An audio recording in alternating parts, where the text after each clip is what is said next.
What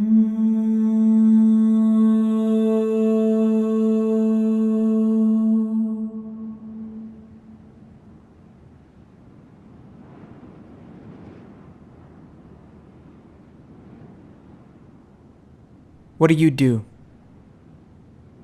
I work for the European Union in the European Commission. I'm the coordinator for children's rights. So I work 100% on rights of the child. What drove you into this field? Well, some years back, I had the opportunity to work in the area of asylum migration. I worked on European funds in the area of reception and asylum, and I had to go around various countries visiting reception centres and return projects to Bosnia. And even in my quite small role, I saw that I could really make a difference. And that really gave me a yen for working somewhere where I suppose you could say you have more immediate gratification in terms of having a meaningful job. What is your greatest source of energy? I think it's a bit difficult to have to choose one, but and there are many, and I think they vary depending on the situation.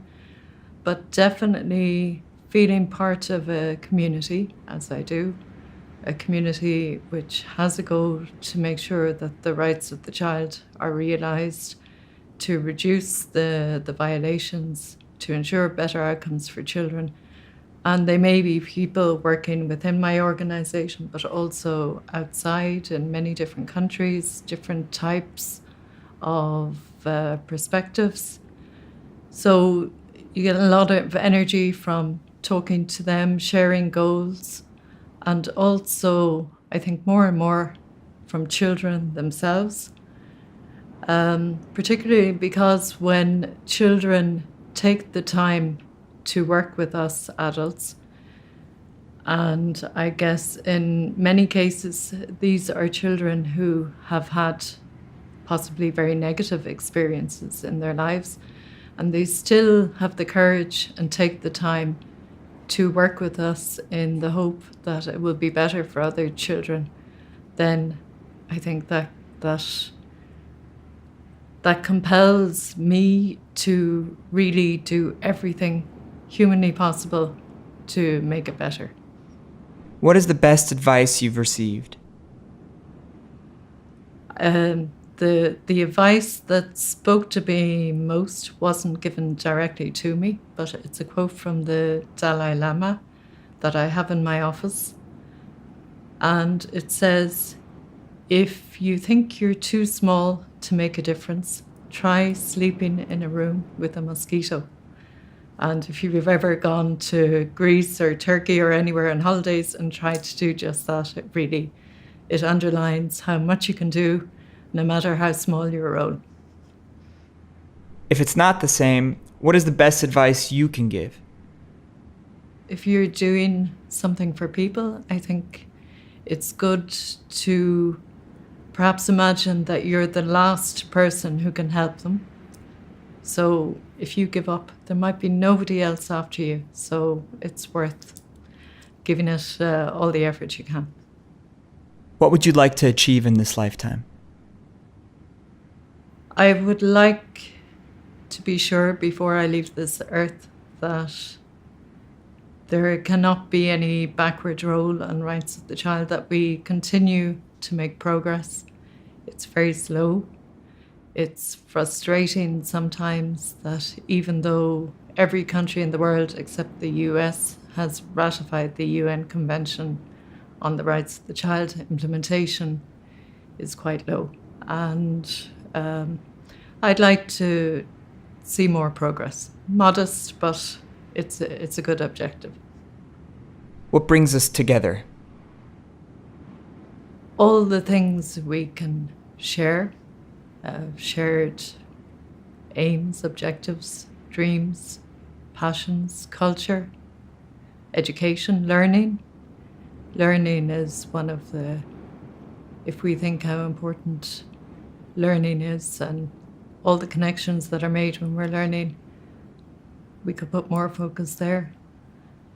A sense of justice, often a cause, sometimes a sense of injustice, and perhaps the opportunities can be as bad as they can be good.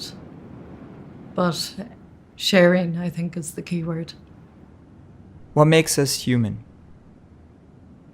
The power and the potential we have to apply our considerable intelligence, learn from our mistakes, dream big, and create a better future. Of course, we also have the risk that we misuse all these skills we have. But if we know that trees and animals can look after each other and we have so much more potential, then it's our responsibility to use it well. What is the most courageous decision you've made? I've never had to take a courageous decision. I'm certainly not somebody who would volunteer to go off to a conflict zone, so I've never had to be brave. I think decisions are easy. The only time you might say they were courageous is when you look at them in hindsight, knowing what it meant, and say, wow, that was brave. Or if I knew before, I would have had to be courageous. But the courage, I think, comes in the follow through and the implementation. What is your strongest conviction? I suppose you could say I'm suffering from professional, deformation, because I'm so focused now on children's rights. But if we want to make differences in the world, for me, it makes absolute sense that we start with children. If you do things right for children, then they're more likely to be well-adjusted, happy adults. So investing in children and not paying lip service to them is very important. What does home mean to you?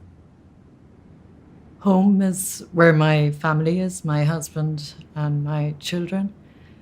But I left my home country, Ireland, 33 years ago, and I still say I'm going home there, where my parents are and my siblings. So 2 homes.